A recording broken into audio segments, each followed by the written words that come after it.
नमस्कार, जय हिंद, जय भारत दोस्तों। स्वागत है आप सबका एक बार फिर से आपके अपने चैनल स्काई स्पीक्स पर। आज 24 मार्च का दिन है और आज ही के दिन बुध मीन राशि में सुबह 10:55 पर प्रवेश करेंगे और अगली 8 अप्रैल तक बुध मीन राशि में यानी कि अपनी नीच राशि में रहेंगे। जाहिर है, जब भी कोई ग्रह अपनी उच्च या नीच राशि में जाता है तो इसका निश्चित तौर पर प्रभाव पड़ता है। किसी को शुभ फल प्राप्त होते हैं, किसी को अशुभ फल प्राप्त होते हैं।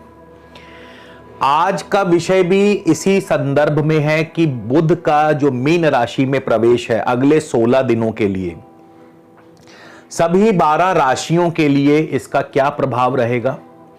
बुध अपनी नीच राशि में जाने वाले हैं तो आपको बुध के नीच राशि में जाने पर क्या फल प्राप्त हो सकते हैं।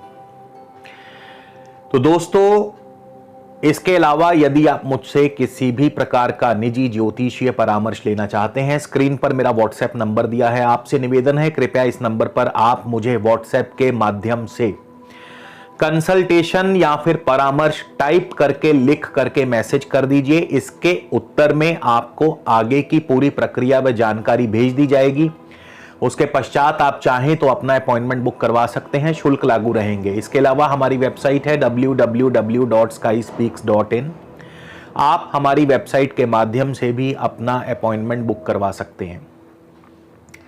तो हम बात कर रहे हैं बुध के मीन राशि में प्रवेश की, और आपकी जानकारी के लिए बताना चाहूंगा कि आज के इस गोचर फल को आप अपनी चंद्र राशि से ही देखिए, अर्थात जिनका भी चंद्रमा जिस राशि में है उसी राशि से आप इस गोचर को देखिए। ये जो आज का गोचर है चंद्र राशि से आधारित है और बुध अकेले नहीं है मीन राशि में, बुध के साथ सूर्य का भी युति योग है, यानी सूर्य और बुध मीन राशि में है, जहां बुध जो है मीन राशि में नीच माने गए हैं।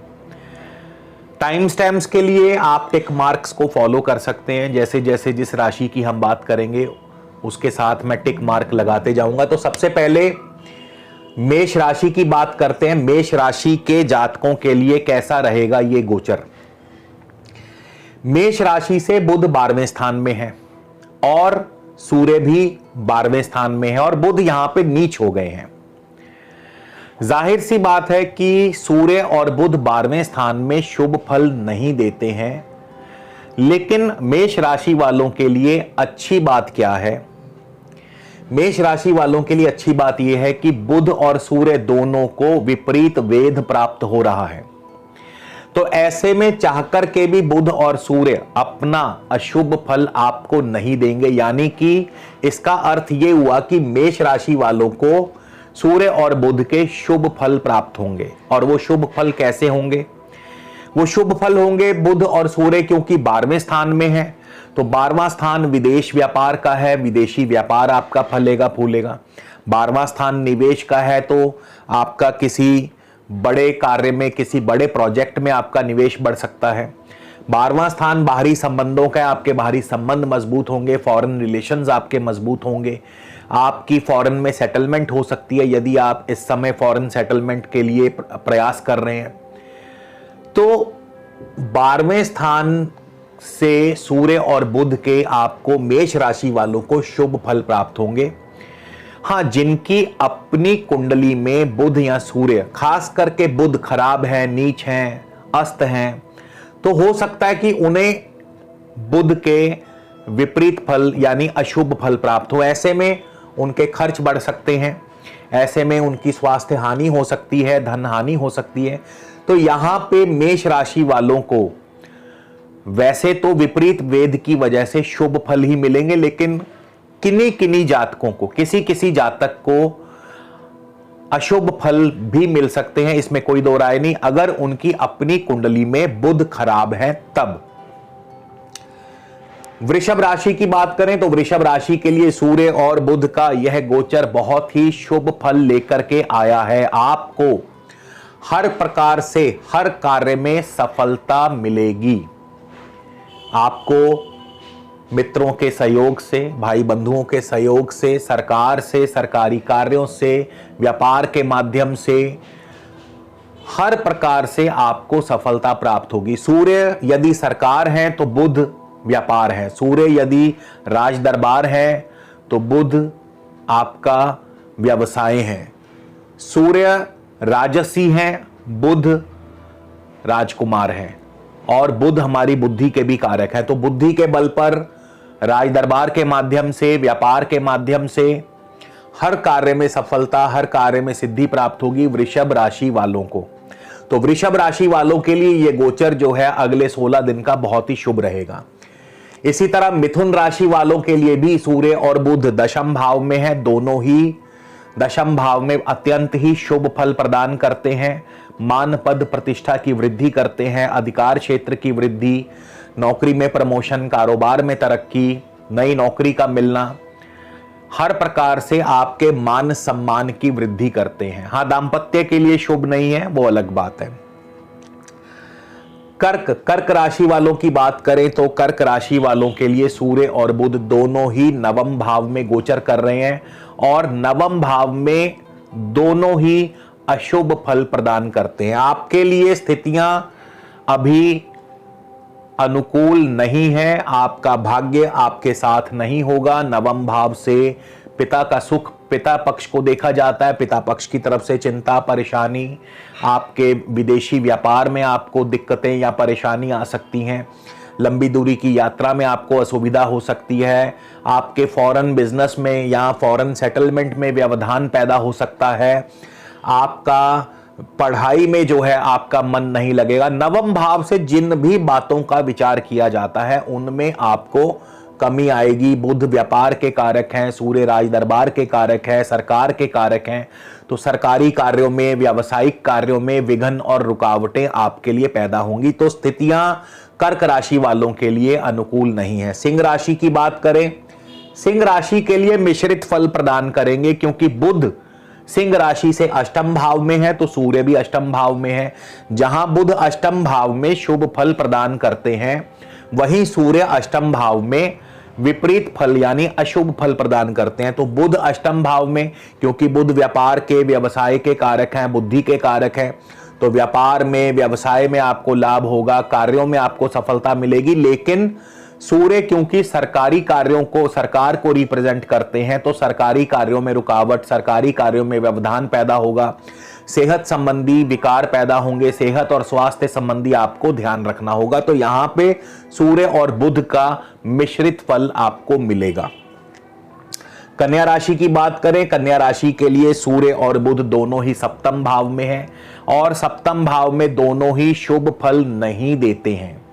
तो यहां पे क्या होगा, सप्तम भाव से जिन बातों का विचार किया जाता है, सबसे पहले तो सप्तम भाव से दाम्पत्य सुख का विचार किया जाता है। तो दाम्पत्य जीवन में कड़वाहट पैदा होगी, आपस में तालमेल की कमी पैदा होगी।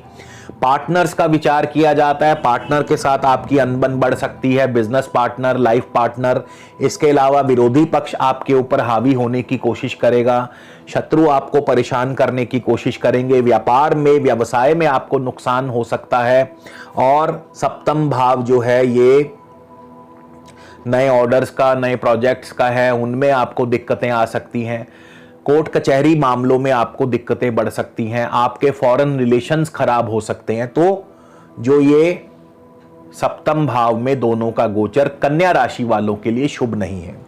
इसी तरह तुला राशि की बात करें, सूर्य और बुध दोनों ही तुला राशि से छठे भाव में हैं, और दोनों ही छठे भाव में अत्यंत ही शुभ फल प्रदान करते हैं।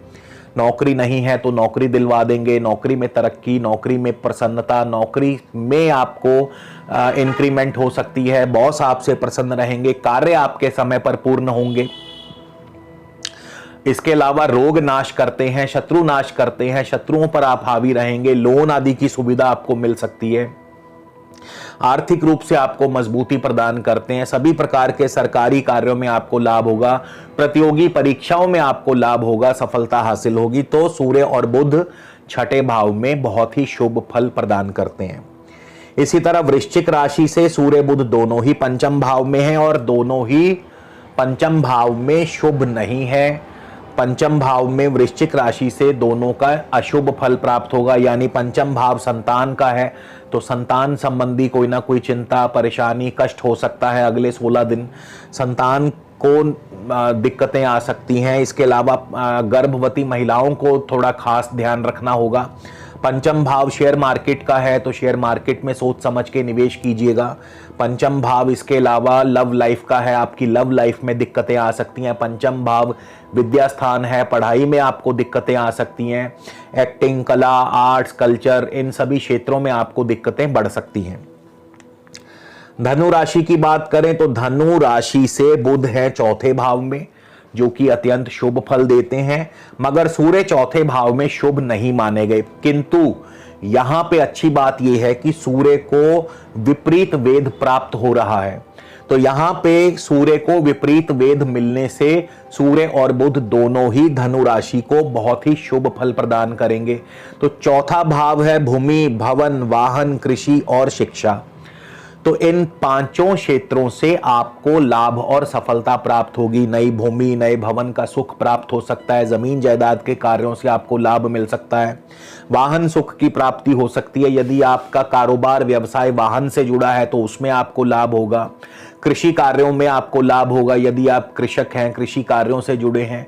यदि आप शिक्षार्थी हैं, आप एजुकेशनिस्ट हैं तो आपको उसमें लाभ होगा। यदि आप विद्यार्थी हैं तो आपको पढ़ाई में आप अव्वल रहेंगे, आपका प्रदर्शन अच्छा रहेगा।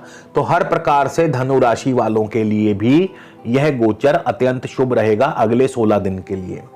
उसके बाद मकर राशि की बात करें तो मकर राशि को मिश्रित फल प्रदान होंगे। बुध जो है तृतीय भाव में शुभ नहीं माने जाते, जबकि सूर्य तृतीय भाव में शुभ माने जाते हैं, तो मिश्रित सा फल मिलेगा। व्यवसाय में, कारोबार में नुकसान हो सकता है, लेकिन सरकारी कार्यों से आपको लाभ होगा। बुद्धि आपकी कोई गलत निर्णय ले सकती है, तो आपको गलत निर्णय लेने से बचना होगा। IT, communication, telecom sector, media, इन क्षेत्रों में आपको नुकसान हो सकता है। हाँ, सरकारी कार्यों में लाभ हो सकता है। यदि आप कोई इंटरव्यू देने वाले हैं तो इंटरव्यू में आपको सफलता मिल सकती है। तो सूर्य और बुध की वजह से यहां पर मकर राशि वालों को मिश्रित फल प्राप्त होंगे। कुंभ राशि की बात करें तो कुंभ राशि के लिए भी मिश्रित फल प्राप्त होंगे। बुध द्वितीय भाव में शुभ माने गए हैं, वहीं दूसरी तरफ सूर्य द्वितीय भाव में शुभ नहीं है। तो बुध व्यवसाय के माध्यम से, कारोबार के माध्यम से धन लाभ करवाएंगे। कुटुंब में, परिवार में सुखद माहौल बनेगा। आपको बुद्धि, वाणी, कंप्यूटर, आईटी, मीडिया, इन क्षेत्रों से आपको लाभ होगा। मगर सूर्य क्योंकि राज दरबार है, सरकार है, तो सरकारी कार्यों में विघ्न हो सकता है, धन हानि हो सकती है, सरकारी अफसर आपसे कोई नाराज हो सकता है, राजदंड, जुर्माना आदि आपको लग सकता है। तो यहाँ पर सूर्य और बुध का कुंभ राशि वालों के लिए मिश्रित मिला जुला फल प्रदान होगा। इसी तरह मीन राशि की बात करें तो बुध तो है ही मीन राशि में नीच है और सूर्य भी वहीं मौजूद हैं, तो सूर्य और बुध मीन राशि वालों के लिए ज्यादा शुभ नहीं है, अशुभ फल प्रदान करेंगे। यानी मान सम्मान में कमी होगी, कार्यों में सफलता नहीं मिल पाएगी, सरकारी कार्यों में दिक्कतें आ सकती हैं। इसके अलावा व्यावसायिक कार्यों में, व्यवसाय में आपको नुकसान उठाना पड़ सकता है। समय पर कार्य पूर्ण नहीं होंगे, हर कार्य में बाधा और रुकावट आपको परेशान करेगी, शत्रु पक्ष आपको परेशान करेगा। सेहत और स्वास्थ्य के मामले में आपको ध्यान रखना होगा। तो यहाँ पे मीन राशि वालों के लिए सूर्य और बुध का यह जो गोचर है शुभ नहीं है। अब उपाय क्या किया जाए कि सभी 12 राशियों में जिनको भी अशुभ फल प्राप्त हो उनके लिए क्या उपाय? तो देखिए, बुध हैं पंछी और मीन राशि के स्वामी है गुरु, जो कि पीली चीजों के कारक है। तो ऐसे में आप क्या कर सकते हैं, आप पंछियों को गुड़ या शक्कर या बूंदी के लड्डू, और आपको मालूम है ये उपाय मैं अपने अक्सर बहुत कई वीडियोस में पहले भी बता चुका हूं कि बूंदी के लड्डू जो है तोड़ करके उनको क्रश करके आप पंछियों को डाल दें, चिड़ियों को, कबूतरों को, पंछियों को डाल दें, तो निश्चित तौर पर आपकी कोई भी राशि हो, चाहे आप कर्क राशि के हों, चाहे कन्या राशि के हों, चाहे वृश्चिक राशि के हों, चाहे आप किसी भी राशि के हों, आपको शुभ फल ही मिलेंगे, क्योंकि ये सामान्य उपाय है, कोई भी कर सकता है। उम्मीद करता हूं वीडियो पसंद आएगा। वीडियो कैसा लगा कमेंट करके जरूर बताइएगा। अगले वीडियो में आपसे फिर मुलाकात होगी दोस्तों, तब तक के लिए नमस्कार, जय हिंद, जय भारत।